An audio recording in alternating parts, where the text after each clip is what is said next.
Today we're getting into the latest Tesla news, including FSD regulation updates, Tesla ramping Model Ys in Texas, and Tesla potentially entering the mining business, so let's get into it. First up today, the big focus for Tesla at the moment is getting their newest factories scaled and profitable. Giga, Texas is now home base for Tesla, and eventually it will build multiple cars, including the Cybertruck. For now, though, Tesla is laser focused on Model Y production. At their earnings call, Elon Musk announced them being close to achieving a 2,000 vehicle production week, but on Twitter this week, Tesla confirmed that they've built their 20,000th Model Y there. They tweeted saying 20K Model Y built at Giga, Texas to date, and included a photo of the employees involved with achieving this goal. This may not sound like a lot in the grand scheme of Tesla's delivery numbers, but Troy Teslike tweeted in response saying, "Sounds great, the first 10,000 units took 108 days. The second one took 43 days. Looking forward to more milestones, congrats to the Tesla team." That's a big improvement of production speed, and great to see at that factory that has taken longer than expected to get up and running. Eventually, they'll be making Model Ys with 4680 cells there, and the latest for the Cybertruck is that they are in tooling at that factory. So that factory will likely become Tesla's main factory in the future, or potentially second to Giga Shanghai, but it takes time. As for the design of the Model Y, one of the biggest complaints many had early on was the ride quality. The harsh ride in the Model Y wasn't a great experience, especially for a vehicle that is becoming functional for many families. Many aren't focused on performance and handling, so the performance-dialed suspension felt exceptionally harsh when compared to many other vehicles its size. When I got my 2022 Model Y, I was pretty shocked at how much better the suspension felt, and was very happy to see it. I figured it was a culmination of many changes over the past 2 years, but Elon confirmed that this was an official update. On October 17th, he said, "Standard, non-performance 3 and Y suspension in production now has improved comfort without affecting handling." This was actually surprising to see confirmed, since Tesla frequently doesn't talk about changes, but many were wondering if Tesla would change the performance suspension as well, or when this change actually happened. According to an email sent to employees about Model Ys, Tesla is calling this comfort suspension. At Giga, Texas, this change was first implemented on August 29th on the long-range model. Then in Fremont, the change for the long-range in 5 and 7-seater configurations was made on October 7th.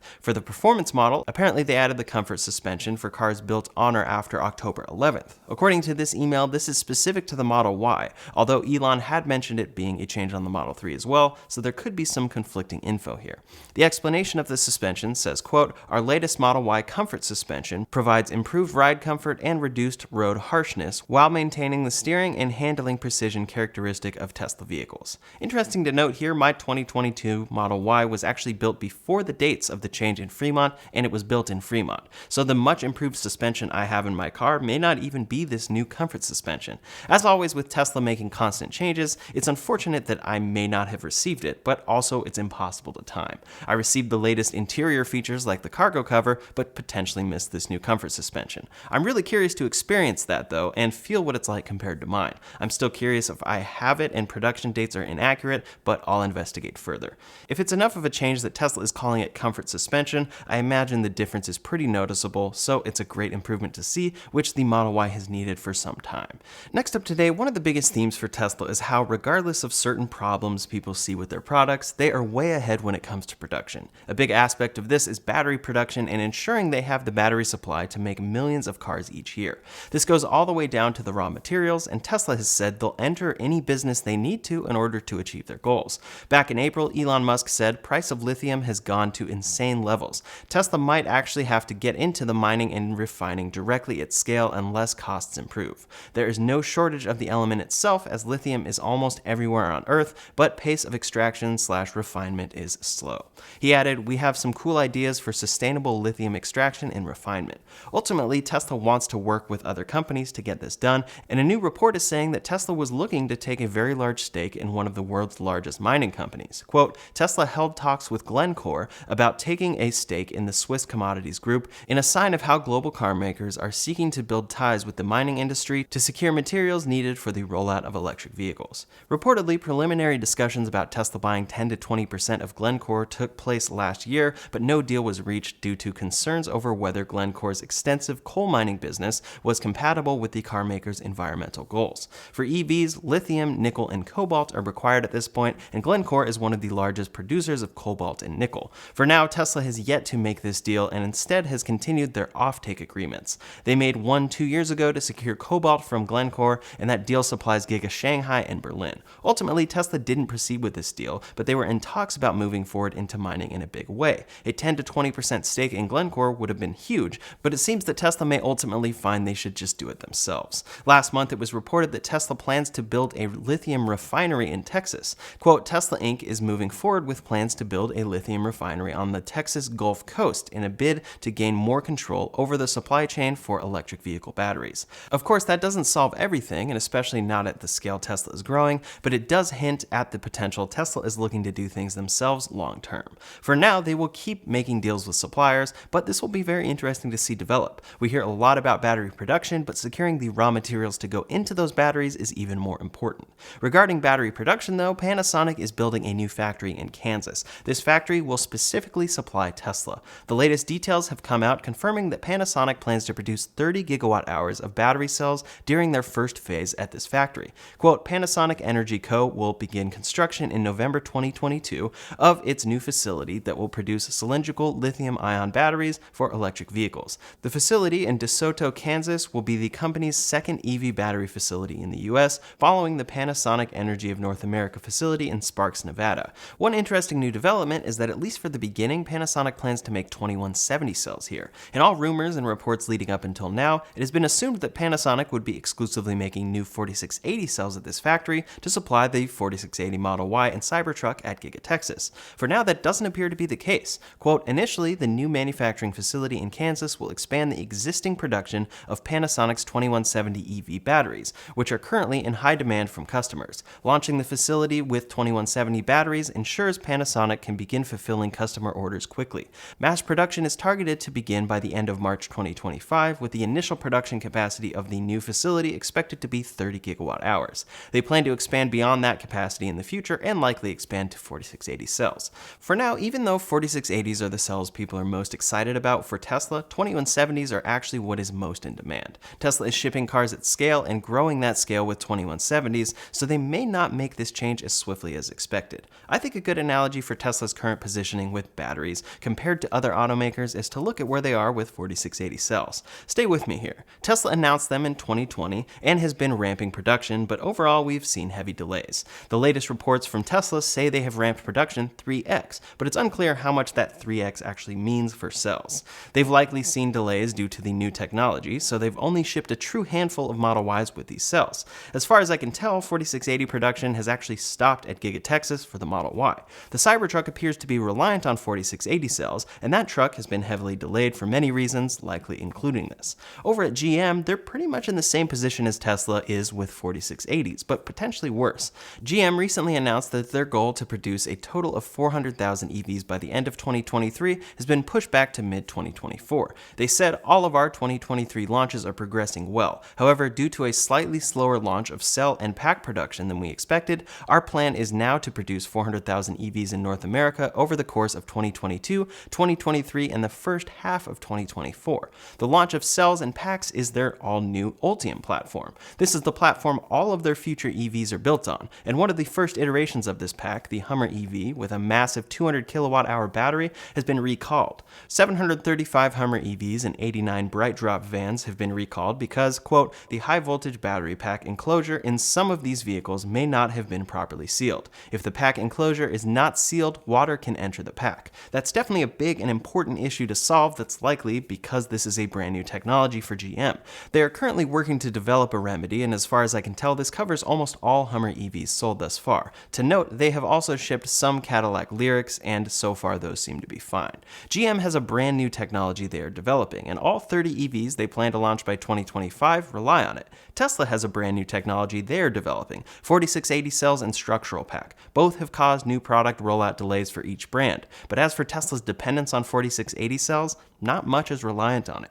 All of Tesla's recent delivery records have been as a result of cars built with 2170 cells. They've been using this tech since 2017, over 5 years. The Model Y has kept scaling at all Tesla factories with 2170 cells, and they even potentially have alternate plans for Cybertruck battery production, seemingly if 4680 cells aren't readily available yet when they want to launch that truck.